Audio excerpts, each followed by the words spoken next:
Hello and welcome on Zontech Online Education. Zontech is one of the best institute for preparation engineering exams, likewise junior engineer, assistant engineer. So friend, in the series of current affairs session, today we will discuss on Russia-Ukraine conflict. Why this topic in the news? In fact, this topic is very important for competitive exams and India as well. So first of all, we move forward on background history of this topic and look at the impact and stand of word and India. For Hindi medium student के लिए आज का हमारा ये topic है Russia Ukraine विवाद पे है और इसके अंदर हम इसके बैकग्राउंड के अंदर हिस्टोरिकल बैकग्राउंड की चर्चा करेंगे और जो भी टाइमलाइन वाइज डेवलपमेंट हुए इस इशू को लेके उसके बारे में डिस्कस करेंगे। साथ ही हम ये भी देखेंगे कि इसके ऊपर वर्ल्ड और इंडिया पे क्या इफेक्ट है और विश्व और भारत का इसका क्या स्टैंड है, इसके ऊपर क्या स्टैंड है, इसके बारे में हम चर्चा करेंगे। This class suitable for both Hindi and English medium student and my maximum effort to teach in bilinguistic method. मैं इसको हिंदी इंग्लिश में पढ़ाने की पूरी कोशिश करूंगा, इसलिए दोनों मीडियम के स्टूडेंट इसको आराम से पढ़ सकते हैं। सॉरी। सो आप देख ही रहे हैं स्लाइड के ऊपर, one side in Russia and other side is Ukraine. Actually इस टॉपिक को पढ़ने से पहले अपन यहाँ समझेंगे ये ब्रीफिंग इसकी एग्जैक्टली ये स्टोरी है क्या और इस किस तरह से टाइमलाइन के अकॉर्डिंग ये डेवलपमेंट स्टार्ट हुआ है। तो फ्रेंड, फर्स्ट में यहाँ ये प्रॉब्लम आती है विक्टर यानुकोविच से स्टार्ट होती है और लास्ट में प्रेसिडेंट जेलेंस्की तक ये टॉपिक क्रिएट होता है। तो हम सबसे पहले यहाँ समझेंगे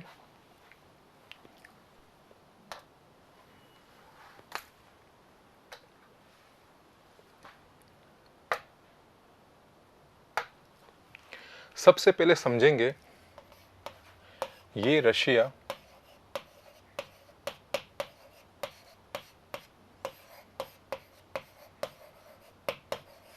यूक्रेन कॉन्फ्लिक्ट का एक तो हिस्टोरिकल बैकग्राउंड,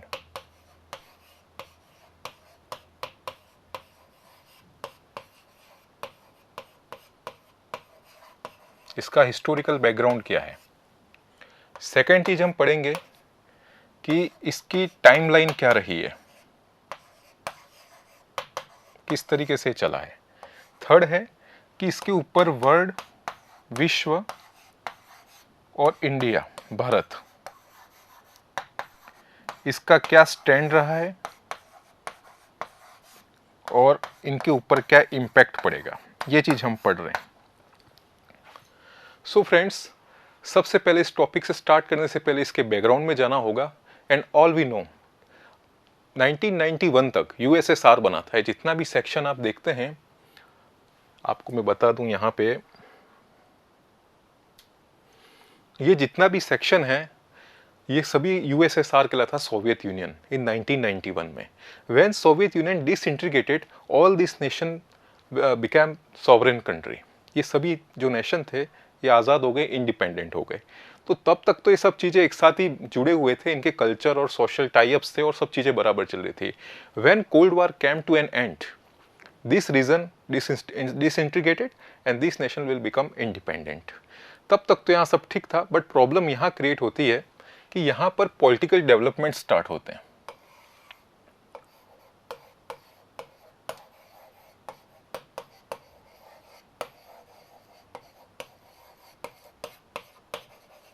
इस पॉलिटिकल डेवलपमेंट को समझना होगा कि यहाँ किस तरीके से राजनीतिक संघर्ष हुए, किस तरह से राजनीतिक पार्टियां बनी और किस किस प्रेसिडेंट के अंदर ये सब चीज़ें चलती रही और किस तरह से यूक्रेनियन जो पीपल्स हैं इन्होंने क्रिटिसाइज किया। जब यहाँ से टाइमलाइन स्टार्ट होती है तो सबसे पहले हम समझते हैं, अगर आप यूक्रेन की बात करें तो 1232 तक, जब तक मंगोलों का इन्वेजन नहीं हुआ था, आक्रमण नहीं हुआ था, ये जगह का अस्तित्व नहीं था। और आज जो आप यूक्रेन देखते हैं ये सब गिफ्टेड है एक तरीके से यूएसएसआर और यूएसएसआर और वहाँ के जो शासक थे जार, उनके थ्रू ये सब गिफ्टेड चीज़ है। तो फर्स्ट में हम बात करते हैं पॉलिटिकल डेवलपमेंट में, तो यहाँ पर 3 अलग अलग पॉलिटिक्स चली हैं। एक तो चली है pro Russian, second European and third pro USA. यहाँ के इस तरीके से पार्टियां चली, सबसे पहले प्रो रशियन चली, अब प्रो रशियन के लिए वहाँ लोगों ने क्रिटिसाइज किया। उसके बाद यूरोपियन थोड़ी देर चला, उसका भी ज़्यादा इंपॉर्टेंस रहा नहीं, फिर वापस प्रो रशिया। एक्चुअली इस दिस रीज़न के लोग हैं वो रूस की ओर ज़्यादा समर्थक नहीं है, इनका सबसे ज़्यादा इंटरेस्ट जाने का रशिया की ओर, नेटो की ओर, ईयू से जुड़ने की, यूरोपियन यूनियंस के साथ जुड़ना इनका मेन मकसद रहा है। तो सबसे पहले हम बात करते हैं ये टॉपिक चल क्यों रहा है, इसका क्या रीज़न है। तो आपने देखा होगा, न्यूज़पेपर में पढ़ा होगा कि वहाँ पे रशियन ट्रूप्स भेज दिए गए हैं रशिया की तरफ से, वहाँ मिलिट्री लगी हुई है, वहाँ हैवी आर्टिलरी मशीन लगी हुई है और वहाँ काफ़ी लोगों का माइग्रेशन हो रहा है। और इसी बीच आपने देखा होगा इंडिया का एक ऑपरेशन गंगा प्रोग्राम चला था, जहाँ से अपने जो इंडियन सिटीज़न है और जो मेडिकल स्टूडेंट हैं उनको वापस ब्रिंग बैक करने के लिए ऑपरेशन गंगा चला था। ऑपरेशन गंगा इससे रिलेटेड है, फर्स्ट थिंग्स। सेकेंड थिंग हम देखेंगे इसकी हिस्टोरिकल बैकग्राउंड क्या है, रशिया इन्वेजन ऑफ यूक्रेन, क्यों इसने आक्रमण किया, रीजन बिहाइंड दिस इन्वेजन और कॉन्सिक्वेंसेस इस कॉन्फ्लिक्ट के क्या हुए, और इंडिया का रिस्पॉन्स और इम्पैक्ट ऑन इंडिया। ये चीज़ें आज हम पूरा टोटल पढ़ने वाले हैं। सीधी सी और बिल्कुल नट शेल के अंदर बात अगर आप करें तो बेसिकली स्टार्ट होती है ये चीज़ें विक्टर यानुकोविच, आप इसको याद रखना।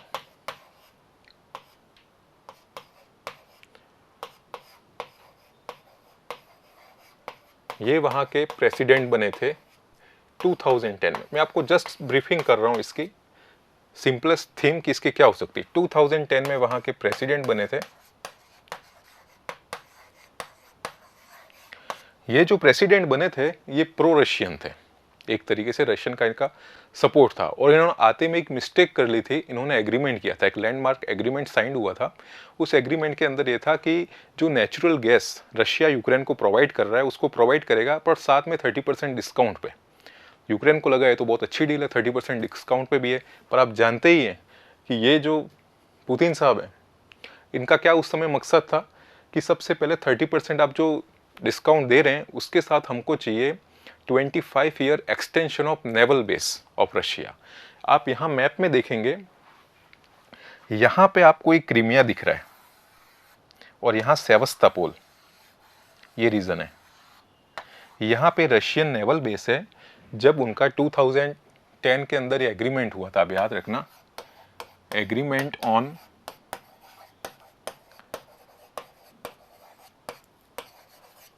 नेचुरल गैस,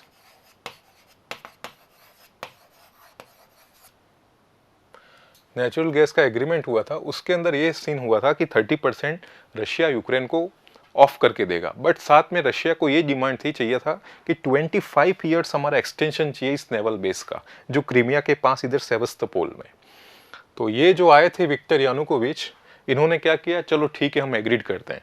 अब रशिया की बात ये थी कि इनका जो एक्सटेंशन, ये जो लीज लिया है, ये सिर्फ 2017 में ये एक्सपायर्ड होने वाला था और इनको चाहिए थे 25 साल का और एक्सटेंशन, यानी 2040 तक ये हमारे पास नेवल बेस हमारे पास बना रहे। तो ये जो विक्टर यानुकोविच थे उन्होंने कहा ठीक है, ऑलराइट, कोई प्रॉब्लम नहीं है। पर वहाँ की जो यूक्रेनियन पब्लिक थी उन्होंने क्रिटिसाइज किया कि आप एक तरफ 30% नेचुरल गैस पे आप ऑफ ले रहे हैं, बट साथ में आप पूरा क्रीमिया को एक तरीके से उनके अंडर कंट्रोल में कर रहे हैं, क्योंकि वो नेवल बेस उनके पास फिर 25 साल बढ़ जाएगा। एक तरीके से ये सॉवरेनिटी, जो संप्रभुता है देश की, उसके ऊपर एक खतरा, थ्रेट होगा एक तरीके से।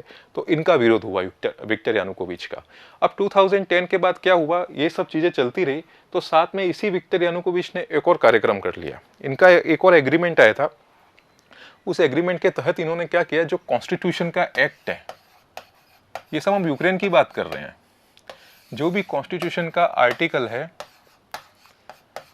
111, इसको इन्होंने अमेंडमेंट कर लिया, allocating more power to itself. उनको खुद को ज़्यादा शक्तिशाली बनाने के लिए इन्होंने अनुच्छेद 111 को मॉडिफाइड किया और इन्होंने कर दिया टेन्योर इंक्रीज। इनका जो टेन्योर था इसको बढ़ा दिया। अब ये बढ़ा दिया तो और जनता को ऐसे ही लगने लगा ये भी प्रो रशियन है, रशिया की तरह ही कर रहे हैं, हर चीज़ पावर में आ रहे हैं। तो लोगों ने फिर विरोध किया और काफ़ी ज़्यादा एजिटेशन हो गया था, लोग सड़कों पे उतर आए की कंडीशन हो गई। तो इन्होंने देखा इस चलो इन सब मामले के कारण थोड़ा इसको ठंडा करने के लिए एक उन्होंने जो वहाँ की यूक्रेनियन जनता चाहती थी वैसा एक एक्ट पे साइन कर लिए, यूरोपियन एसोसिएशन एग्रीमेंट। इन्होंने कहा चलो कोई दिक्कत नहीं है, मैं प्रो रशियन नहीं हूँ और आपके जो यूरोपियन एसोसिएशन का एग्रीमेंट है उस पर मैं साइन करता हूँ और अपन ईयू के पार्टनर बनेंगे। तो लोग रिलैक्स हो गए, चलो ठीक है, ये ईयू की ओर बढ़ने जाता है। एक्चुअली यूक्रेनियन की प्रॉब्लम ये है कि वो रशिया के साथ सपोर्ट में जाना ही नहीं चाहते हैं। वो चाहते हैं वो ईयू के साथ जुड़े, यूरोपियन यूनियन के साथ जुड़े और यूएस अमेरिका के साथ जुड़े, नेटो ग्रुप से जुड़े, इस तरीके से एक फ्री ट्रेड वर्ल्ड की ओर जाएं। इनका ये मकसद था। तो ये विक्टर यानुकोविच ने सबसे पहले आकर नेचुरल गैस एग्रीमेंट पे साइन कर लिए। 30% ऑफ की जगह इन्होंने 25 साल और बढ़ाकर ये जो सेवस्टोपोल का जो नेवल बेस है रशियन, उसको अनुमति दे दी, आप 25 साल और आगे बढ़ सकते हैं। एक तो मेन मेजर प्रॉब्लम ये की। सेकंड, इन विक्टर यानुकोविच ने क्या किया, आर्टिकल 111 अनुच्छेद 111 को इन्होंने मॉडिफाइड कर दिया और अलोकेटिंग सेल्फ पावर, इन्होंने खुद को पावर दे दी। यहाँ से एजिटेशन स्टार्ट हुई। अब इन दोनों एजिटेशन को कम करने के लिए इन्होंने यूरोपियन यूनियन एसोसिएशन एक्ट पे साइन कर दिए कि लोगों को लगा चलो ये ठीक है, प्रो यूएस हैं, रशियन नहीं है, और मामला शांत हो गया। ये सब चीज़ें चलती रही। इसके साथ बाद में क्या प्रॉब्लम आई, ये सब चलने के बाद सब ठीक हुआ, पर ये जो यूरोपियन यूनियन एसोसिएशन एग्रीमेंट है जो ईयू के साथ करने वाले थे, इसको सस्पेंड कर दिया इन्हीं विक्टर यानुकोविच ने। इन्होंने सस्पेंड कर लिया। लोगों को लगा कि यार ये तो बात हमारी यूरोपियन यूनियन में जाने की हुई थी, और वापस इसको सस्पेंड कर दिया। अब लोगों का एजिटेशन बिल्कुल आउट ऑफ कंट्रोल हो गया। लोग सड़कों पे आगे प्रदर्शन होने लगे और बहुत भारी मात्रा में प्रोटेस्ट हुआ। तो अब इन्होंने देखा कि यार ये तो जनता मान ही नहीं रही है, तो उन्होंने क्या एंटी प्रोटेस्ट लॉ लिया, एक कानून बनाया, एंटी प्रोटेस्ट लॉ।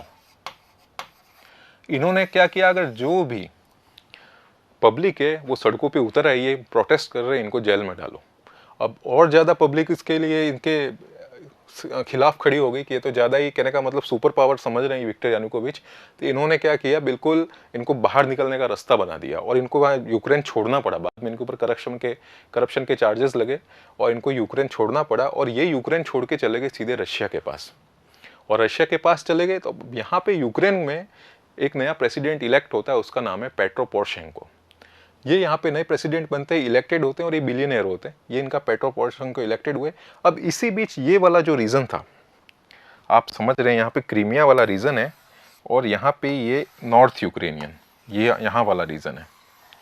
यहाँ पर क्या प्रॉब्लम है कि पहले जो रीजन एक साथ जुड़ा हुआ था, आपको मैं बताता हूँ, स्लाइड नंबर, आप इस स्लाइड को देखें। ये जो रीजन है यहाँ पे ईस्टर्न यूक्रेन का, ये रशिया के साथ पहले जुड़ा हुआ था। पहले तो यूएसएसआर, सोवियत यूनियन के हिस्सा था। तो उसमें क्या, इनके कल्चर और सोशल टाई अप्स हैं, क्योंकि कल्चर और सोशल को आप तुरंत बाउंड्री के साथ बदल नहीं सकते हो। कुछ न कुछ चीज़ें वहाँ, इवेंट, उनके जो फेस्टिवल हैं एक दूसरे से जुड़े हुए, लैंग्वेज में भी थोड़ी बहुत समानता है, ये सब चीज़ें जुड़ी हुई हैं। तो इनका प्रॉब्लम ये था कि जो यहाँ रशियन स्पीकिंग पीपल रहते थे, यहाँ इस यूक्रेन के ईस्टर्न यूक्रेनियन एरिया है, वहाँ रशियन स्पीकिंग पीपल रहते थे, और यहाँ पर इन्होंने एजिटेशन शुरू कर दिया, और ये सब रशिया की सपोर्ट से हो रहा था। अब रशिया, ये जो एजिटेशन स्टार्ट हुआ तो यहाँ पे प्रोटेस्ट होने लग गए। अब पुतिन की इसमें एंट्री होती है। इन्होंने सोचा कि यार हमारे वाले एरिया में जो रशियन रहते हैं, इनके ऊपर काफ़ी वायलेंस हो रहा है। तो इन्होंने फिर पुतिन इसके अंदर आ गया और इन्होंने कहा कि यहाँ पर हमारे रहने वाले जो रशियन पब्लिक है, सिटीज़न है, उनकी रक्षा के लिए हम इसमें यहाँ पर आएंगे और इस बैटल ग्राउंड को यूज़ करेंगे। फिर वहाँ से पुतिन की एंट्री होती है और ये लड़ाई स्टार्ट होती रहती है। और यहाँ से आगे बढ़ते बढ़ते एक एरिया आता है यूक्रेन में, डोनेस्क और लुहांस्क, ये एरिया होता है। वहाँ पे ये युद्ध शुरू हो जाते हैं और काफ़ी अनस्टेबिलिटी आ जाती है। फिर वहाँ पे जर्मनी, फ्रांस और रशिया के साथ वहाँ पे मिन्स्क एग्रीमेंट होता है इस डोनबास एरिया के अंदर शांत करने के लिए। फिर सेकंड भी होता है, फिर इस तरह स्टैंडबाय फर्म होता है। ये सभी अपन स्लाइड के अकॉर्डिंग पढ़ेंगे। बट बात ये है कि वहाँ यूक्रेनियन यूएस रशिया के साथ सपोर्ट में नहीं आनी चाहती थी और नेटो और यूके के साथ जुड़ने चाहती। इसकी पूरी थीम ये है। और ये न्यूज़ में भी इसलिए कि वहाँ वॉर हो रहा है, माइग्रेशन हो रहा है, काफ़ी प्रॉब्लम आई। और साथ में अपन ये भी पढ़ेंगे कि ऐसा क्या है यूक्रेन के पास कि रशिया इसके पीछे पड़ा है, इन्वेजन का रीज़न क्या है। दूसरी चीज़ हम पढ़ेंगे इम्पैक्ट और स्टैंड का, वर्ल्ड और इंडिया का स्टैंड क्या है इस पे। सो स्टार्ट करते हैं फर्स्ट अपन।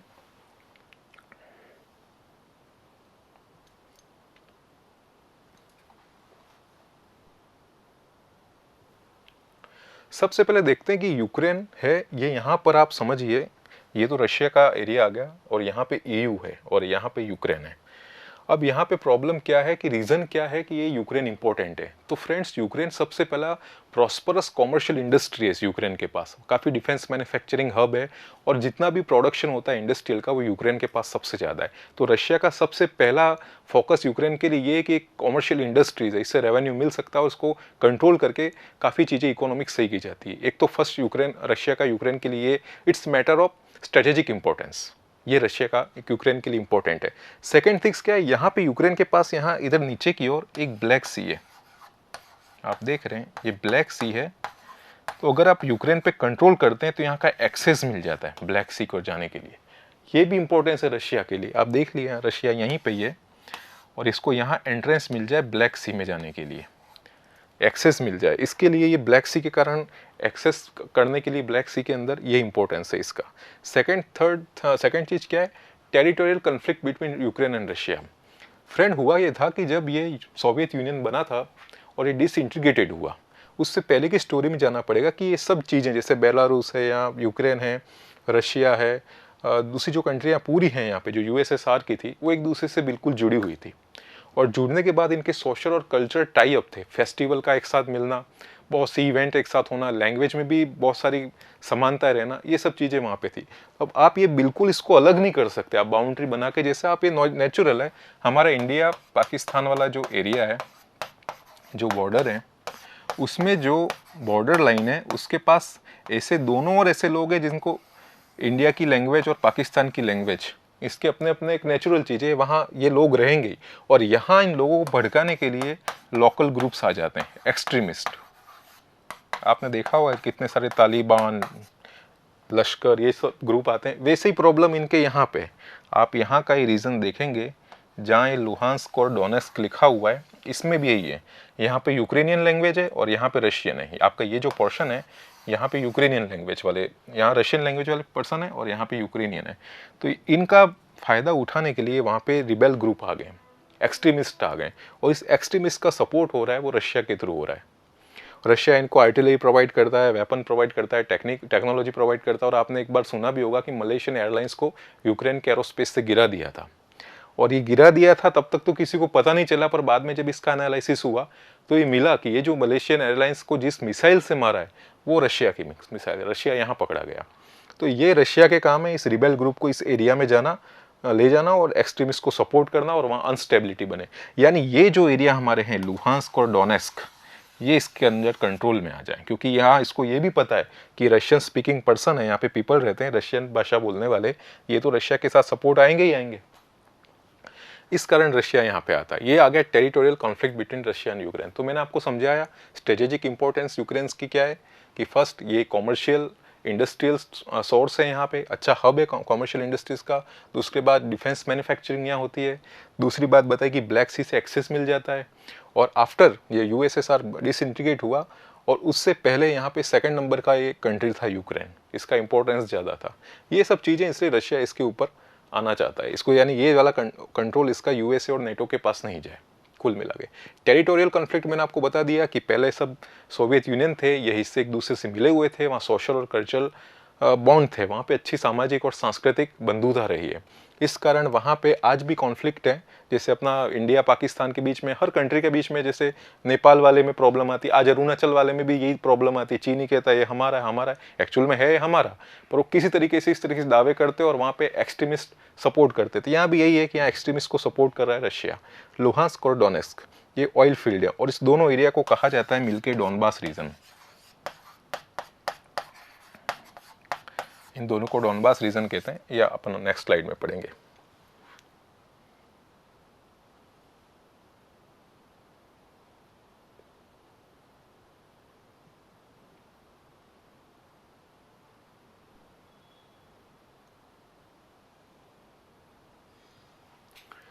टेरिटोरियल डिस्प्यूट को यहाँ पढ़ते हैं एक बार फिर से। Ukraine was a member of USSR until 1991, hence Ukraine has deep social and culture bond with Russia. जैसे मैंने आपको बताया है कि इसके पहले इनका सोशल और कल्चर बॉन्ड रहा था।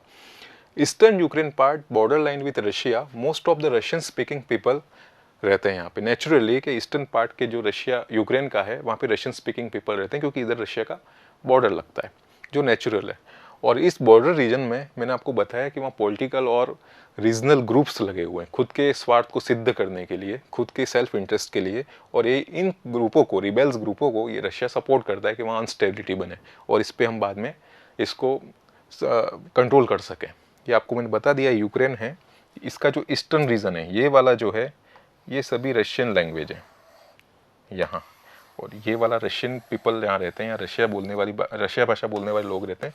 और यहाँ पे इसके साथ कनेक्शन है रशिया का, और यहाँ पे यूक्रेनियन है। बस यही रशिया वाले जो स्पीकिंग वाले पर्सन है, रशियन स्पीकिंग पर्सन है, इस पे ही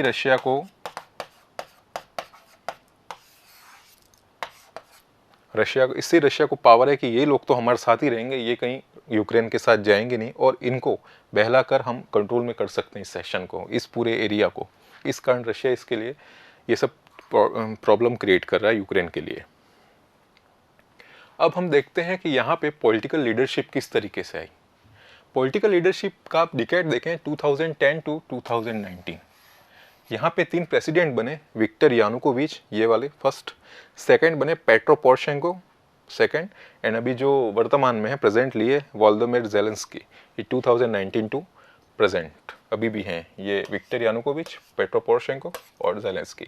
इनके बारे में तो मैंने बता दिया था, natural gas agreement, article 111 amendment and third anti protest कानून, इसके कारण से इनका विरोध हुआ, इनको रशिया जाना पड़ा। अब रशिया जाने के बाद यहाँ क्रीमिया और उसके साथ में इनका प्रोटेस्ट शुरू हो गया, वहाँ पे युद्ध होने लग गए और फिर पुतिन की एंट्री होती है। ठीक है, ये आपको मैंने बता दिया एक पूरा डिकेड का 2010 टू 2009 इन प्रेसिडेंट की यहाँ पे पॉलिटिकली भूमिका रही है।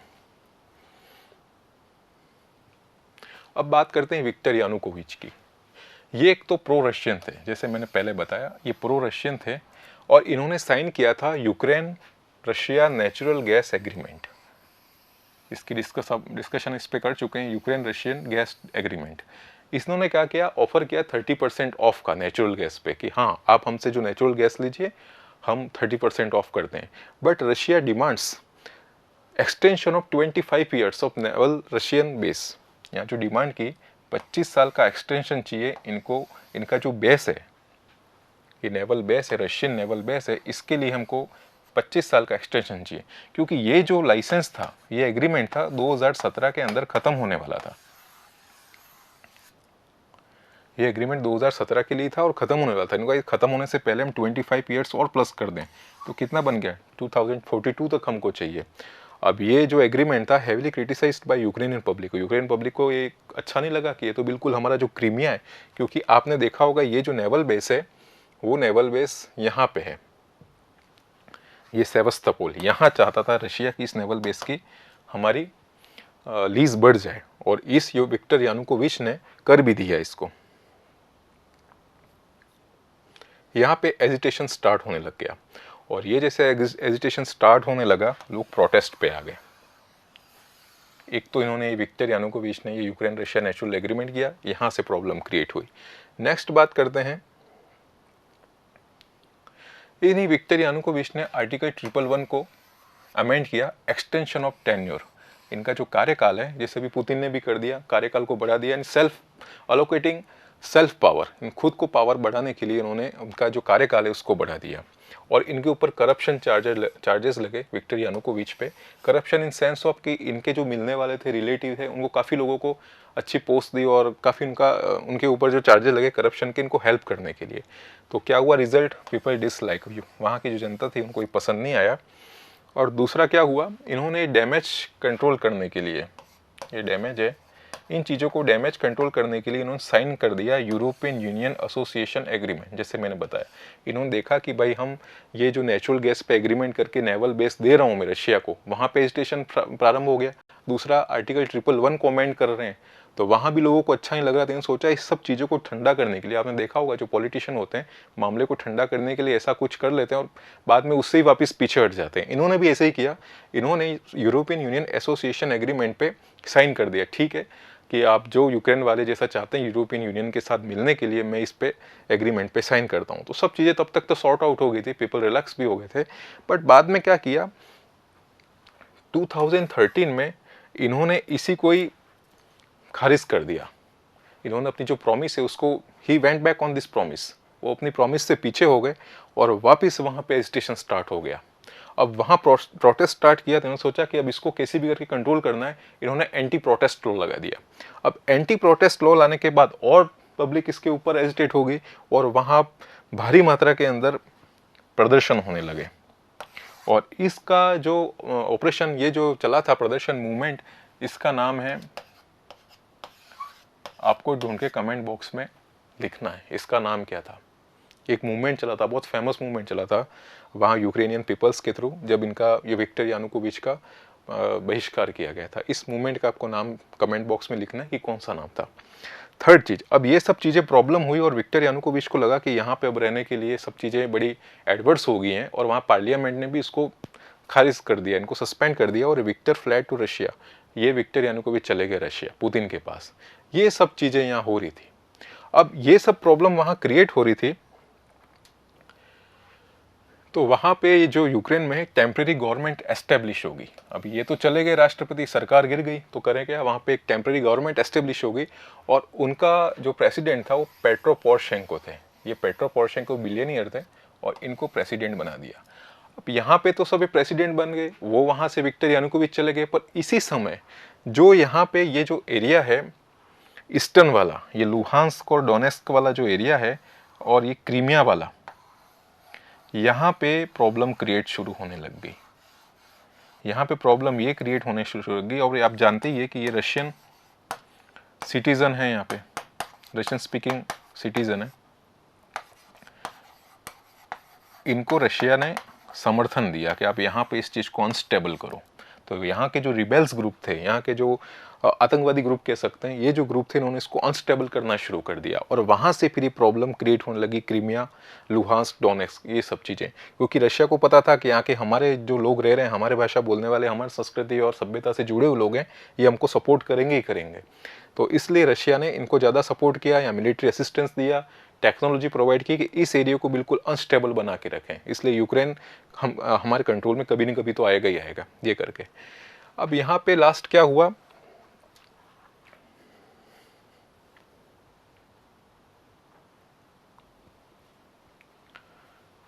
अब यहाँ पे एंट्री होती है पुतिन की। अब इन पुतिन ने सोचा कि ये तो विक्टर तो हमारे पास आ गया है, अब करना क्या है, इस चीज़ को यूक्रेन को अनस्टेबल करना है। तो इन्होंने कहा कि आप देखिए यूक्रेन के जो ईस्टर्न पोर्शन है, जहाँ पे हमारे रशियन भाई बहन रहते हैं, हमारे जो सिटीज़न रहते हैं, वहाँ पे वायलेंस हो रही है, हिंसा हो रही है, इसलिए रशिया को वहाँ पे आना पड़ेगा इन चीज़ों को स्टेबल करने के लिए। आप देखिए बहाना क्या बनाया है कि ये उनका ही सपोर्ट है, उनके ही रिबेल ग्रुप है जिनको रशिया सपोर्ट कर रहा है, तो इनके लिए कह रहे हैं कि वहाँ हमारे जो रहने वाले लोग हैं उन पर दिक्कत क्रिएट हो रही है, यूक्रेन उनको परेशान कर रहा है, वहाँ वायलेंस हो रही है, इसलिए हमारा यहाँ पे आना बहुत ज़रूरी है और इस बैटल ग्राउंड को हम यूज़ करेंगे वहाँ पे स्टेबिलिटी के लिए। ये इसने रशिया ने यूएनओ को बताया कि हम इसलिए यहाँ पे ये सब चीज़ें इसको स्टेबल करने के लिए कर रहे हैं। Putin publicly speak about the right of Russian citizen in Crimea and the eastern region of Ukraine. जो ईस्टर्न यूक्रेन है, यहाँ पे आप ये बता रहा हूँ मैं आपको, ईस्टर्न जो पार्ट है यूक्रेन का, वहाँ जो ये अनस्टेबिलिटी है उसको ठीक करने के लिए रशिया वहाँ पे आता है। और ये पुतिन डायरेक्टली क्लैरिटी के साथ कहता है कि हम यहाँ पे आने वाले हैं। और रिबेल फोर्सेस आपको मैंने बताया, इस एरिया में जो अनस्टेबिलिटी क्रिएट करने वाले ग्रुप्स हैं, इसको सपोर्ट करता है रशियन, डोनेट्स्क एंड लुहांस्क, इस एरिया में। ये आपको बता दूं, डोनेट्स्क और लुहांस्क एक्चुअली क्या कॉमर्शियल हब है ये, यहाँ पे डिफेंस मैन्युफैक्चरिंग, ऑयल फील्ड, ये सब चीज़ें हैं और रशिया इसको कंट्रोल करना चाहता है। तो ये यहाँ तक अपन आ चुके हैं। नेक्स्ट क्या हुआ, आपने वो मैंने आपको बताया होगा मलेशियन एयरलाइंस वाला, कि Malaysian airlines Ukraine air space में इसको शॉर्ट कर दी गई थी, न्यूज़पेपर में पढ़ा होगा। पहले तो किसी को पता नहीं पड़ा है कहाँ से, फिर इसकी मिसाइल का डिटेक्ट किया तो पता चला कि रशियन प्रोवाइडेड मिसाइल थी। तो इस तरीके से वहाँ पे ये चीज़ क्रिएट होने लगी और रशिया का नाम फुल फ्लैश आने लगा कि हाँ, इसके अंदर रशिया मेन रोल है रशिया का। नेक्स्ट क्या हुआ, ये सब चीज़ें क्रिएट हो रही थी लुहांस्क और डोनेट्स्क एरिया में, तो वहाँ उसको कंट्रोल करने के लिए दूसरे वर्ल्ड के दूसरे देश भी साथ में आए, एक प्लेटफॉर्म पे आए और एक मिन्स्क एग्रीमेंट हुआ 2014 में। ये Minsk actually capital of Belarus है, आप ये याद रखना, ये कैपिटल ऑफ बेलारूस है। यहाँ पे फ्रांस, जर्मनी, रशिया, यूक्रेन, ये सब एक साथ बैठ के इन्होंने कहा कि भाई ये डोनबास एरिया के अंदर जो ये हो रहा है, अनस्टेबिलिटी हो रही है, लुहांस्क और डोनेस्क को, इसको स्टॉप करो, बहुत हो गया। And war in Donbas region, इनका यही था डोनबास में सब इस युद्ध को ख़त्म करो, पर किसी का कोई ज़्यादा इसका रिजल्ट निकला नहीं और ये मिन्स्क एग्रीमेंट फर्स्ट है वो फेल्ड हो गया। इस तरह वापिस सेकेंड एग्रीमेंट भी हुआ, वो भी फेल्ड हो गया। फेल्ड होने का कारण क्या था कि ये जो यूक्रेन चाहता था कि ये एरिया हमारा है और हम इसको कंट्रोल में करेंगे, और इसमें हम ये भी चाहते हैं हम इलेक्शन के थ्रू भी करें, पर एक बार तो हमारे कंट्रोल में आए।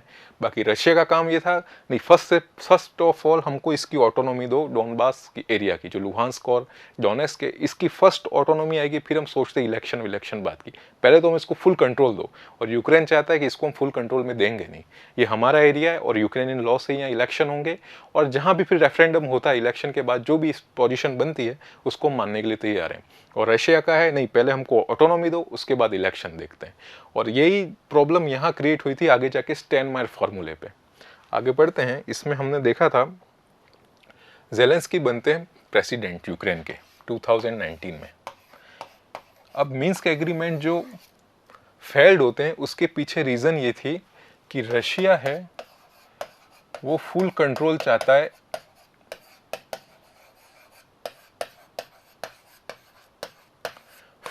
जाता है डोनबास एरिया पे।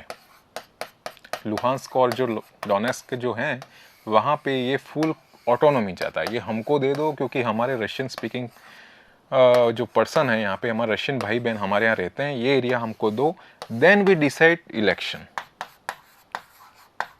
फिर हम इलेक्शन करते हैं और बाकी रेफरेंडम में बात की बात है, पहले हमको इसकी ऑटोनॉमी दो डोनबास एरिया की। और रशिया के यूक्रेन का कहना है नहीं, ये एरिया यूक्रेन, ईस्ट यूक्रेन का पार्ट है और यहाँ पे यूक्रेनियन लॉ के साथ यहाँ इलेक्शन होंगे, और उसके बाद जो भी निकलता है फर्दर रिजल्ट वो हम मानने के लिए तैयार हैं, पर कम से कम इसको सबसे पहले रशियन ट्रूप्स को यहाँ से बाहर निकालो, यहाँ हैवी आर्टिलरी लगा रखी है, मशीनरी लगा रखी है, इसको बाहर करो। रशिया इस पे आने को बिल्कुल तैयार नहीं है। रशिया ने कहा हमको ऑटोनॉमी दो, बाद में देखा जाएगा सब जो भी होगा, क्योंकि रशिया को यहाँ पे एक डाउट था। रशिया को डाउट ये था कि अगर ये एरिया जो है, ये एरिया अगर हम यूक्रेन को कह देते हैं कि ठीक है आप इलेक्शन करो और बाद में जो रिजल्ट होगा वो हम देख लेंगे, क्योंकि रशिया भी जानता था कि यहाँ पे हमारे रशियन स्पीकिंग पर्सन है, पीपल्स हैं यहाँ पे, तो ये तो कहीं ना कहीं हमको ही सपोर्ट करेंगे।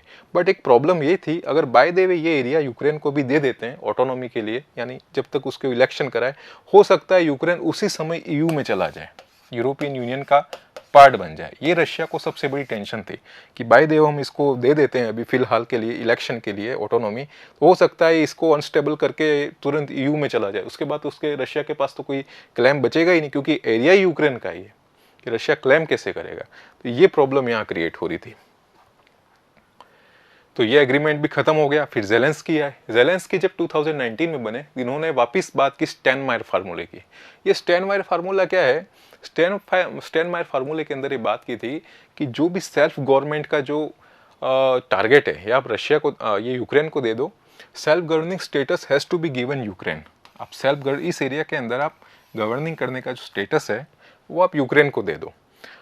सिर्फ डोनबास के अंदर जो वहाँ पे लड़ाई झगड़े चल रहे हैं डोनेस्क और लुहांस्क में, वहाँ पे आप सेल्फ गवर्निंग स्टेटस दे दो, only after conducting local election. इसका रीज़न भी यही था ज़ेलेंस्की का कहने का कि जो पहले मिन्स्क एग्रीमेंट हुए उसको फॉलो करो। आप सबसे पहले वहाँ पे हमको ऑटोनॉमी दो, यूक्रेनियन के अकॉर्डिंग, वहाँ लॉ के अकॉर्डिंग इलेक्शन होंगे और बाद में ये चीज़ें देखी जाएंगी ये कहाँ पे जाते हैं यहाँ। ये इसका मकसद था। फिर स्टेनमायर एग्रीमेंट भी नहीं चला। ये स्टेनमायर एक्चुअली जर्मन पॉलिटिशियन थे, वहाँ से इन्होंने ये फॉर्मूला दिया था। नेक्स्ट आगे बढ़ते हैं। अब यूक्रेन का डिमांड ये था स्टेनमायर के अंदर वांट सीज फायर। यूक्रेन का ये कहना था कि तो आप सीज फायर करो और विड्रॉल ऑफ आर्टिलरी, जो हैवी आर्टिलरी इस एरिया में आपने डोनबास में जो लगा रखी है इसको कंट्रोल करो, और जो रशियन ट्रूप्स है इसको यहाँ से बाहर भेजो, फिर हम इलेक्शन करेंगे यहाँ पे यूक्रेनियन लॉ के अनुसार। Ukraine demands want cease fire and withdrawal of artillery and Russian troops, therefore election taken place by Ukrainian law. उसके बाद इलेक्शन होंगे जब यहाँ रशिया को आप बाहर निकालो, यहाँ सीज फायर करो, और यहाँ पे बिल्कुल शेलिंग हो रही है और आप इलेक्शन नहीं करा सकते हो, ये कहना था। और रशिया का डिमांड था कि our top priority is the autonomy of Donbas. हमको डोनबास की स्वायत्ता दे दो, जो हमारे रशियन पीपल्स रहते हैं वहाँ की हमको ऑटोनॉमी दे दो, उसके बाद हम इलेक्शन की बात करेंगे। Our top priority is the autonomy of Donbas, then election और एनीथिंग एल्स, उसके बाद ही हम इलेक्शन और एनीथिंग दूसरी बात के लिए हम बात करेंगे। सबसे पहले इन दोनों के बीच में ऐसा विवाद था, जेलेंस्की और ये पुतिन है। तो ये प्रॉब्लम स्टेनमायर के साथ थी, स्टेनमायर फार्मूला था उसके अंदर ये था। जेलेंस्की तो चाहते थे कि भाई यहाँ सीज फायर हो जाए, रशियन ट्रूप्स को बाहर निकाले और इलेक्शन भी करवा देते हैं, देखा जाएगा, पर ये कम से कम ये सीज फायर तो करे। और रशिया ऐसा था कि नहीं, हमको तो ऑटोनॉमी दो ही डोनबास की, उसके बाद बात करेंगे इलेक्शन और रेफरेंडम, वो सब बात की बात है। तो यहाँ मेजर कन्फ्लिक्ट इस टॉपिक के, इस इशू पे आता है। अब आगे बढ़ते हैं। अब यहाँ के साथ यूएसए एंट्री करता है। आपने ये भी सोचा होगा,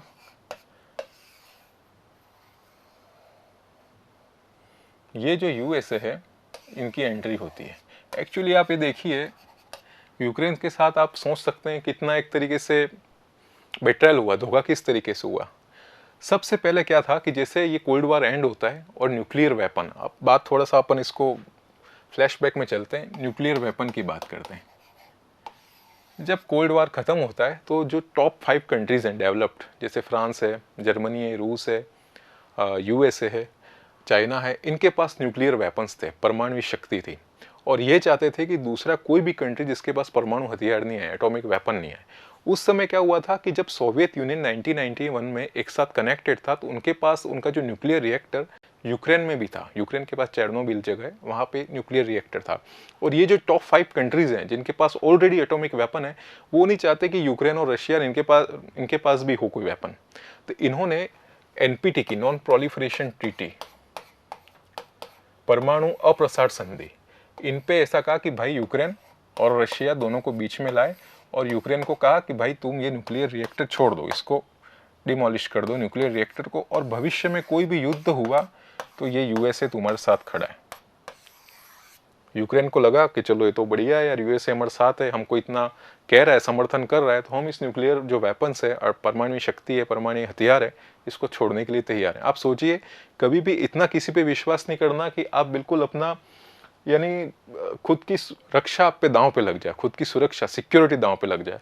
और वहाँ पे यूक्रेन ने अपने खुद की नेशनल सिक्योरिटी को दांव पे लगा दिया और जो परमाणु हथियार हैं उनको सरेंडर कर दिया। ठीक है, मैं छोड़ देता हूँ इसको, हमारे आगे कहीं भी प्रॉब्लम आएगी तो यूएसए सपोर्ट करेगा। और आज की स्थिति में देखो, ये यूएसए ने स्पष्ट, जो बाइडेन ने कर दिया है, हम किसी भी कॉन्फ्लिक्ट पे, युद्ध के लिए, फुल फ्लैश युद्ध में नहीं आएंगे। ये जो बाइडेन का स्टेटमेंट है। हाँ, हम कर सकते हैं, इकोनॉमिक सैंक्शन लगा देते हैं, जो रशियन कंपनीज है वो इंपोर्ट एक्सपोर्ट नहीं कर पाएगी। रशिया के जो भी डॉलर के अंदर जो ट्रेड होता है उसको सस्पेंड कर दिया, रूबल काफ़ी डाउन कर दिया, ऐसे इकोनॉमिक सैंक्शन लगा दिया। पर उन्होंने जो पहले बात की थी कि तुम पे कोई प्रॉब्लम आएगी तो ये हम यूएसए और दूसरे कंट्रीज साथ में।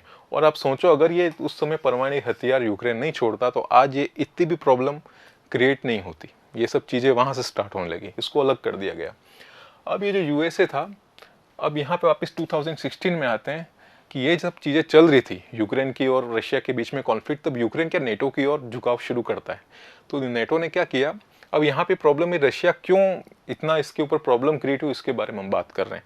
तो 2016 में NATO deploys military forces in Latvia, Lithuania और पोलैंड। ये रशिया को प्रॉब्लम शुरू हो गई कि यार ये यूक्रेन तो अब जा रहा है यूएसए के साथ, नेटो के साथ, तो वहाँ पे रशिया को प्रॉब्लम हुई। जो आज की करंट स्थिति है उसके लिए हम बात कर रहे हैं कि 2-3 साल में ऐसे क्या मेजर डेवलपमेंट हो गई कि रशिया बिल्कुल फुल फ्लैश वॉर के उतर पड़ा। तो 2016 में नेटो है, ये नॉर्थ अटलांटिक ट्रीटी ऑर्गेनाइजेशन है, 1949 में बना है। ये जो वहाँ जो कलेक्टिव डिफेंस के लिए एक देश दूसरे पे आक्रमण पॉइंट करेगा, दूसरा देश भी, सब देश मिलकर उसको सपोर्ट करेंगे। तो 2016 में NATO deploys military forces in Latvia, Lithuania and Poland. Second क्या हुआ, 18 में यूक्रेन ने पार्टिसिपेट किया एरियल एक्सरसाइज विद यूएसए। यानी ये जो रीज़न थे जिसके कारण रशिया को इतना प्रॉब्लम क्रिएट हुई कि ये तो यूक्रेन है और यूएसए के साथ मिलिट्री एक्सरसाइज भी कर रहा है। रिजल्ट क्या हुआ, रिजल्ट हुआ रशिया अगेंस्ट हुआ और flood out much aggression at Ukraine. Ukraine के साथ उसका एग्रेशन बढ़ता रहा। अब रशिया ने क्या किया, डिमांड्स की नेटो के लिए कि भाई नेटो, यहाँ पे तुम एक्सपेंशन कर रहे हो रशियन बॉर्डर पे, इसको स्टॉप करो, और जो डिप्लॉयमेंट कर रहे हो हैवी आर्टिलरी को, उसको भी स्टॉप करो। अब नेटो का स्टैंड था कि ये तो हमारी ओपन डोर पॉलिसी, हम तो जो भी जो देश आएंगे उसको जोड़ते जाएंगे और ये कभी बंद नहीं होगा, और यहाँ तक हम ट्रेनिंग भी देंगे। ये प्रॉब्लम क्रिएट हुई। तो रशिया और अभी यूक्रेन की जो प्रॉब्लम है, विद इन 3 ईयर्स में ये प्रॉब्लम हुआ कि इस यूक्रेन का नेटो की ओर झुकाव बढ़ता रहा। यूएसए की तरफ झुकाव बढ़ता रहा। तो ये रशिया को बिल्कुल मंजूर नहीं था कि ये नेटो और यूएसए की और ये यूक्रेन बढ़े, क्योंकि उसका वहाँ जो पावर है, उसका जो इन्फ्लुएंस है वो धीरे धीरे डाउन हो रहा था। और उसको ऐसा लगा कि बाद में जाके यही यूएसए और नेटो है वो रशियन बॉर्डर के पास भी आ जाएंगे, उनकी जो एक मिलिट्री फोर्सेस है वो वहाँ तक आ जाएगी और बाद में रशिया के लिए ये कन्फ्लिक्ट हो सकता है। नंबर 1 ये था।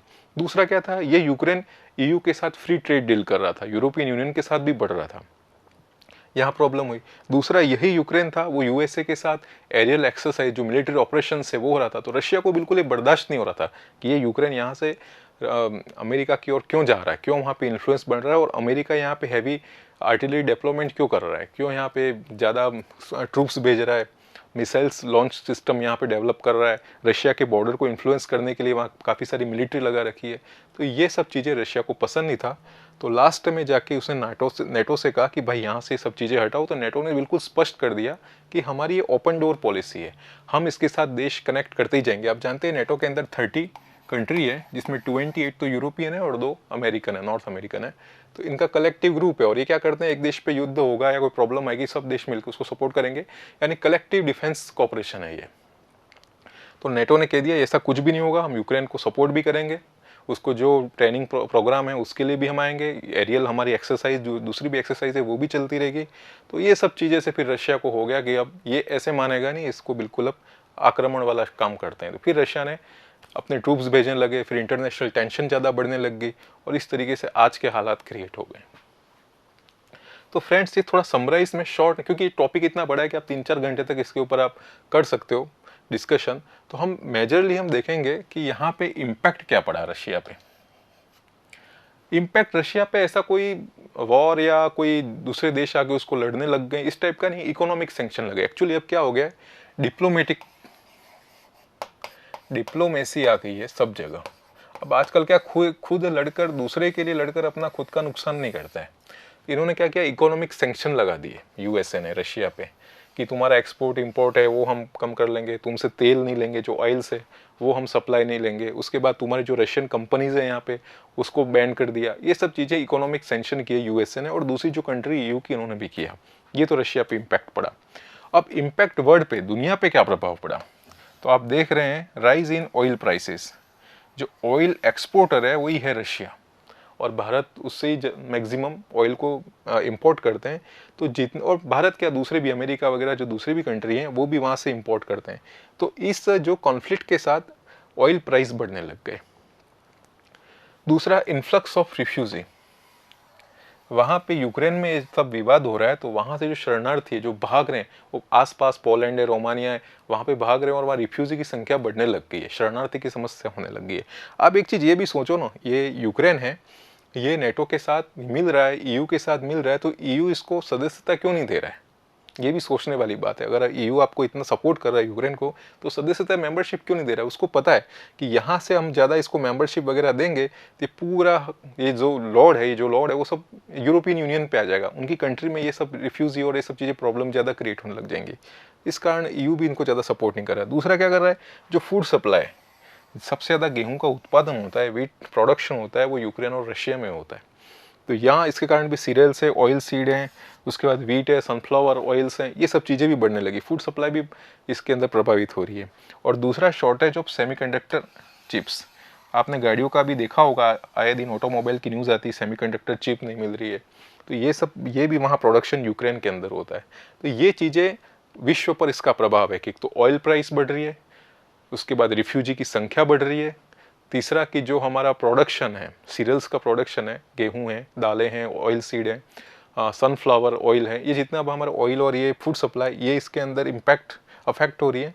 और शॉर्टेज ऑफ सेमीकंडक्टर, ऑटोमोबाइल के लिए जो सेमीकंडक्टर चिप बनती है यूक्रेन में, वो इससे इम्पैक्ट हो रही है। बेसिकली ये इंपॉर्टेंट ज़्यादा है ये स्लाइड, क्योंकि पूरा कंक्लूजन यहाँ पे आता है कि इसका विश्व पे प्रभाव क्या है और भारत पे क्या प्रभाव, रशिया पे क्या प्रभाव है। रशिया पे तो ठीक है इकोनॉमिक सैंक्शन लगे, बाकी दुनिया के ऊपर ये प्रभाव है, इसको आपको समझना होगा। Rice in oil price, influx of refugee, food supply और शॉर्टेज ऑफ सेमीकंडक्टर चिप। अब हम स्पेसिफिक बात करते हैं, स्पेसिफिक इम्पैक्ट ऑन इंडिया क्या होगा। तो वही जो विश्व पे प्रभाव पड़ रहा है वो इंडिया पे ही प्रभाव पड़ रहा है, बट थोड़ा यहाँ समझना पड़ेगा कि हमारा जो ये इंडिया है और रशिया है, इसके बीच में जो बायलैटरल रिलेशन है वो बहुत पुराने हैं और ये रशिया हमको सबसे ज़्यादा डिफेंस में हेल्प करता है। हमारे जो मिसाइल्स हैं, हमारी जो टेक्नोलॉजी है, ये सब चीज़ें रशिया से ही आती हैं। तो आपको ये ध्यान रखना है कि हमारा ये जो डिफेंस वाला जो एरिया है, सिक्योरिटी वाला एरिया है, वो इससे कहीं ना कहीं प्रभावित हो रहा है। हम इसके साथ संबंध खराब नहीं कर सकते। आपने ये भी देखा होगा, अभी वोटिंग हुई थी, उस वोटिंग में इंडिया ने भी पार्ट नहीं लिया था कि रशिया को डिस्ग्रेस करने का या यूक्रेन को सपोर्ट करने का। बिल्कुल हम न्यूट्रल रहे थे, क्योंकि हमको न्यूट्रल रहना भी पड़ेगा, क्योंकि रशिया ही एक ऐसा कंट्री है जो हमको डिफेंस में सपोर्ट करता है। और दूसरी बात, कभी भी आज तक का जो रिकॉर्ड इतिहास रहा है, हिस्ट्री रही है, उसके अंदर रशिया ने काफ़ी इंडिया को सपोर्ट किया है जब भी कोई प्रॉब्लम क्रिएट होती है। तो फर्स्ट ये चीज़ आई। सेकेंड, अब आप देखते हैं कि इंडिया पे क्या इफेक्ट रहा था, इसकी इकोनॉमिक पे अभी इफेक्ट आ रहा है। और भारत की इकोनॉमिक आप जानते हुए, कच्चे तेल, ब्रेंट क्रूड ऑयल, और इसका रेट काफ़ी बढ़ रहा है। जो पहले $70 पर बैरल था, वो आज $180 हो रहा है। तो इससे हमारी इंडियन इकोनॉमी पे प्रॉब्लम हो रहा है। सेंसेक्स डाउन हो रहा है, मार्केट क्रैश हो गया है। सेकंड, यही ऑयल प्राइस बढ़ गई है, क्योंकि हमारा इंपोर्टर ही रशिया है, हम बिग इंपोर्टर हैं इस फ्यूल के रशिया से। उसके बाद जो हमारे टी एंड कॉफ़ी डेफिसिट है, हमारे टी और कॉफ़ी, चाय और कॉफ़ी का हमारा जो व्यापार होता है वो डेफिसिट हुआ है। हमारे यहाँ जो चाय और कॉफ़ी का जो एक्सपोर्ट होता है वो मैक्सिमम रशिया यूक्रेन को भी जाता है, और वहाँ ही अनस्टेबिलिटी है। तो हमारा ये जो ट्रेड है, हमारा ये व्यापार यहाँ पे प्रभावित हुआ है। और डिफेंस इंपोर्ट, पहले ही मैंने बता दिया कि हमारा हम इंडिया है वो सबसे बड़ा डिफेंस इंपोर्टर है इस रशिया का, मिलिट्री और technology supplier for India. Russia is a military and technology supplier of India. ये रशिया है वो बहुत बड़ा सप्लायर है इंडिया के लिए, डिफेंस के लिए। जितने भी मिसाइल्स वगैरह, जितनी भी आर्टिलरी और टेक्नोलॉजी वो हम रशिया से लेते हैं। इसलिए इंडिया इस पर न्यूट्रल रहा है ज़्यादा। को इन्होंने कहा है कि आप दोनों एक टेबल पे बैठो, यूक्रेन और रशिया के जो फॉरेन मिनिस्टर हैं, और डिप्लोमेटिकली इस चीज़ को सॉर्ट आउट करो। यही इंडिया का रुख रहा है। बट इस कारण अभी यूएसए ने भी एक स्टेटमेंट दिया था, यूएसए के जो फॉरेन मिनिस्टर हैं, कि उन्होंने कहा कि यार इंडिया क्यों नहीं इसके अंदर आ रहा है, इसका न्यूट्रल बिहेवियर क्यों है। ये भी अभी क्वेश्चन मार्क हो गया था अभी रिसेंटली इन न्यूज़। तो ये चीज़ें आपको बता दी कि इंडिया का स्टैंड क्या है, आपको ये पता चल गया। इम्पैक्ट क्या है ये भी पता चल गया, और इसके कॉन्सिक्वेंसेस वर्ल्ड पे क्या पड़ रहे हैं ये भी आपको मैंने बता दिया है। नेक्स्ट आगे बढ़ते हैं। Challenge for India, challenges for India. तो यही बता दिया कि जो वेस्टर्न कंट्री अनहैप्पी हैं, ये जो वेस्टर्न पश्चिमी देश हैं, वो इस कारण बिल्कुल खुश नहीं है कि इसके अंदर इंडिया का कोई रोल नहीं आ रहा है। इंडिया बिल्कुल न्यूट्रल रहा है, और India moves to indirectly support to Russia. Western countries unhappy and disappointed with India move to because of indirectly support of Russia. जो इंडिया इनडायरेक्टली रशिया को सपोर्ट कर रहा है, इसके कारण जो पश्चिमी देश है वो बिल्कुल इससे खुश नहीं है। सेकेंड थिंग्स आ रही है कि India is in difficult situation with its growing relationship with the USA one hand and Russia on the other hand, with which it has a time tested friendship and historical ties. यही चीज़ मैं आपको बताई कि India भी बहुत difficult situation है। इसका जो ग्रोइंग रिलेशन चल रहा है अभी यूएसए के साथ, अभी डोनाल्ड ट्रंप पहले आए थे, और धीरे धीरे ये सब चीज़ें यूएसए और इंडिया की जो बायलैटरल रिलेशन है वो फॉस्टर हुए हैं। अब बस ये प्रॉब्लम आ रही है, अगर ये रशिया की ओर कोई बोलेगा नहीं भारत, तो यूएसए भी समझेगा कि यार ये तो रशिया की ओर मिला हुआ है, इनडायरेक्टली सपोर्ट कर रहा है इंडिया को। तो ये भी इंडिया के लिए फर्स्ट प्रॉब्लम क्रिएट हो रही है कि यहाँ की जो वेस्टर्न कंट्रीज है उसके साथ सपोर्ट नहीं है, और यूएसए के साथ हमारा जो बायलैटरल रिलेशन है वो कहीं कहीं डिस्टर्ब हो सकता है, अनबैलेंस्ड हो सकता है। दूसरी तरफ प्रॉब्लम क्या है, अगर हम रशिया की तरफ बोलें तो हमारी एक बिल्कुल टाइम टेस्टेड फ्रेंडशिप और हिस्टोरिकल टाइज रही है। ये ऐसा देश है जिसने इंडिया को हमेशा सपोर्ट किया है। तो यही प्रॉब्लम है कि इंडिया बिल्कुल डिफिकल्ट सिचुएशन में है। करना क्या, यूएसए के साथ खराब करेंगे तो हमारा अभी रिलेशन अच्छा बना हुआ है और हर चीज़ें भी बिल्कुल ऑन ट्रैक चल रही है, वो डिस्टर्ब हो जाएंगी। और रशिया है बिल्कुल हमारा ऑल वेदर फ्रेंड है, इसके साथ हम बिगाड़ नहीं सकते। और वेस्टर्न कंट्री अभी इस कारण काफ़ी प्रॉब्लमेटिक है कि इंडिया का रोल क्यों नहीं है। ये चीज़ें इंडिया के सामने चैलेंज्ड है।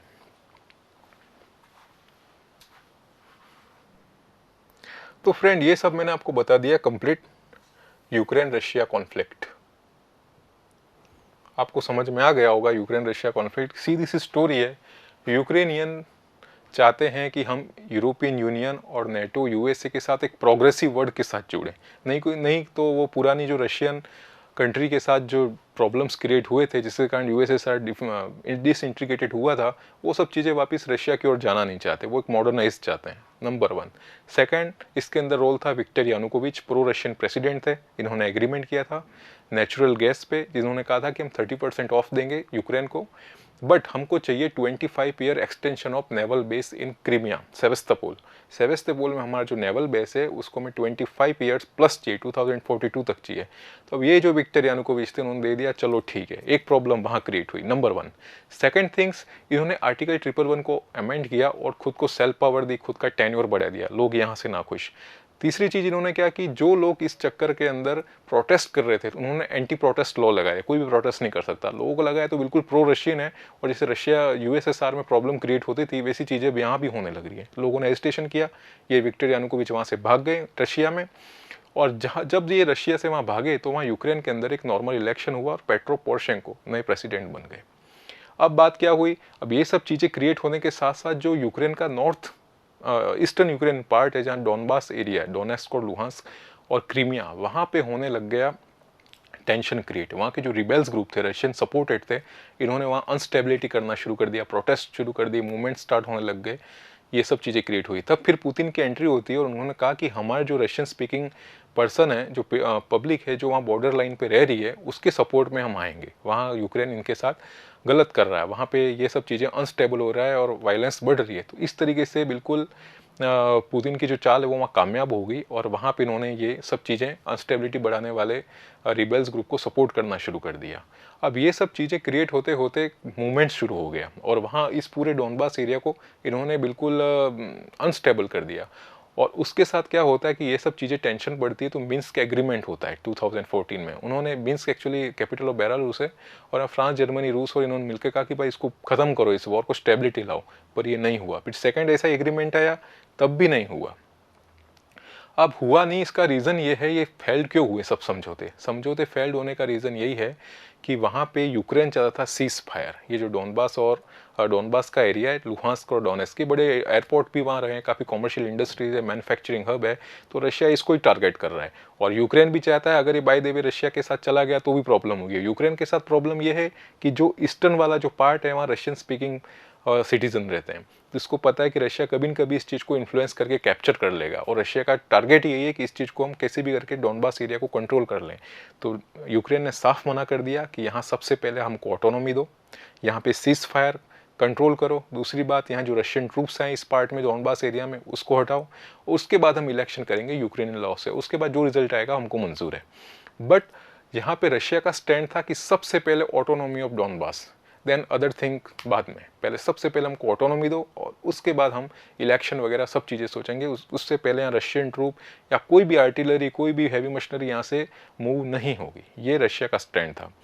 अब ये सब प्रॉब्लम क्रिएट ये हो रही थी कि यह कैसे भी करके रशिया यहाँ से हटना नहीं चाहता था, और वहाँ यूक्रेन सीज फायर के बिना कुछ बात नहीं करना चाहता था, क्योंकि रशिया को डाउट था कि अगर बाय द वे अभी इसको सीज फायर और रशियन ट्रूप्स को इस डोनबास एरिया से हटा लेते हैं तो बाद में ईयू की ओर जा सकता है, यूरोपियन यूनियन के साथ बाय द वे यूक्रेन मिल गया तो ये पार्ट भी रशिया के साथ चला जाएगा, रशिया के हाथ से निकल जाएगा। इसलिए वो वहाँ पे ऑटोनॉमी के अलावा दूसरी बात नहीं की। अब उसके बाद जेलेंस्की बनते हैं। अब जेलेंस्की राष्ट्रपति बनते हैं 2019 में, तो इनके साथ प्रॉब्लम ये हुई कि इन्होंने फर्स्ट आते हुए स्टेनमायर फार्मूले पे बात की। स्टेनमायर एक्चुअली जर्मन पॉलिटिशियन थे।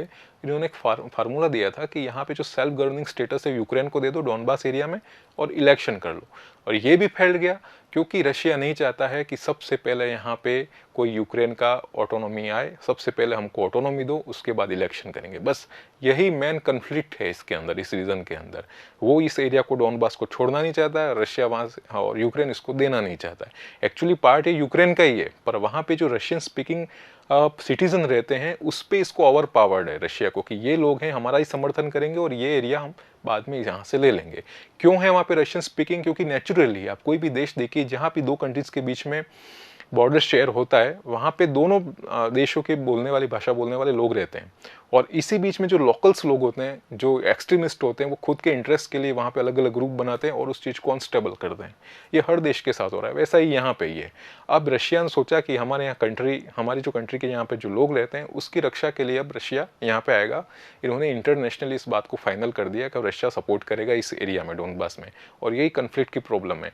अब रिसेंटली यहाँ पे जो युद्ध हो रहा है और फुल फ्लैश्ड हुआ, काफ़ी लोग माइग्रेट हो गए, उसकी डेवलपमेंट की बात करें तो 2-3 साल के अंदर ऐसी चीज़ें हुई जैसे यूक्रेन का नेटो की ओर झुकाव बढ़ता गया। उसने काफ़ी मिलिट्री एक्सरसाइज की, यूरोपियन यूनियन के साथ फ्री मार्केट जो ट्रेड है उसको फाइनलाइज किया। आईएमएफ ने $5 मिलियन $5 बिलियन इन्होंने ग्रांट पेश की। तो ये सब चीज़ें रशिया को पसंद नहीं आ रही थी। रशिया को लगा ये पूरा हमारे हाथ से निकलता जा रहा है, इसलिए फिर वो फुल फ्लैश्ड वॉर के अंदर आ गया। और अभी आप स्थिति देख रहे हैं कितनी खतरनाक होगी, हर चीज़ें आउट ऑफ कंट्रोल हो रही है।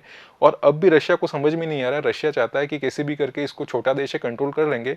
पर अभी यूएसए के साथ जो दूसरे देश है, इन्होंने अभी सेल्फ अनाउंस किया है कि जो भी डिफेंस की टेक्नोलॉजी, डिफेंस की जो मदद है, जैसे गन्स है, आर्टिलरी, वो हम प्रोवाइड करेंगे यूक्रेन को। तो वहाँ थोड़े सप्लाई बढ़ता जा रहा है। दूसरा जो अदर कंट्रीज़ कर रहे हैं, इकोनॉमिक सैंक्शन लगा दिए हैं कि रशियन कंपनीज पे किसी तरीके से बैंड हो, वहाँ का ट्रेड कंट्रोल हो जाए, एक्सपोर्ट इंपोर्ट बंद कर दिया जाए, बिल्कुल इसको इकोनॉमिक तरीके से कम कर देना। ऑयल नहीं ले रहा है इस रशिया से कोई, इस तरीके से यहाँ इकोनॉमिक सैंक्शन लगा है। पर रशिया को भी ऐसा लग रहा है कि बाय देव हम यूक्रेन की इस पार्ट को कंट्रोल करके, यूक्रेन को कंट्रोल करके वहाँ की कोई गवर्नमेंट, लोकल गवर्नमेंट, उसके जो समर्थन में उसको लगा देंगे। बट वहाँ की यूक्रेनियन जनता बिल्कुल इस चीज़ से अगेंस्ट होगी। ये रशिया के लिए भी अब काफ़ी चैलेंज हो रहा है, धीरे धीरे ये युद्ध काफ़ी चैलेंजेस बनते जा रहे हैं। सो फ्रेंड्स, ये चीज़ आपको मैंने बता दी, रशिया यूक्रेन कॉन्फ्लिक्ट। बाद के सेशन में हम दूसरे टॉपिक पे भी बात करेंगे, और इससे संबंधित कोई आपको प्रॉब्लम हो तो आप मुझे कमेंट बॉक्स में बता सकते हैं। वैसे टॉपिक काफ़ी लंबा है, इस पर मैंने काफ़ी नटशेल में बात की है। मैंने आपको समझाने के 3 तरीके यूज़ किए, एक तो ब्रीफिंग की, एक स्लाइड से समझाया, और थर्ड में वापस उसको समराइज़ करके कंक्लूड किया कि एग्जैक्टली प्रॉब्लम क्या है। अब इसको आराम से पढ़ना और समझना क्या है, और ये हर कॉम्पिटिटिव एग्जाम्स के लिए इंपॉर्टेंट है। क्योंकि आजकल क्या हो गया है, कोई भी एग्जाम हो गया है वो मल्टी फेस में हो गया है, pre, mains, group discussion, interview. तो कहीं ना कहीं ये चीज़ें आपके साथ आएंगी। और एक करंट अफेयर वाला सेशन ऐसा है कि हर एग्जाम में जो 10 to 15 क्वेश्चन है वो करंट अफेयर के आते ही आते हैं। अगर आप इसको ढंग से पढ़ लेंगे तो आपके मार्क्स स्केल अप हो जाएंगे। जो मार्जिन है उसको आप कवर कर सकते हो इस सेशन के साथ। तो आप इसके साथ बने रहिए, और नेक्स्ट क्लास में हम वीकली करंट अफेयर की क्लास में 14 को फिर से हमारा करंट अफेयर सेशन होगा वीकली, उसमें मिलते हैं। Okay, thank you.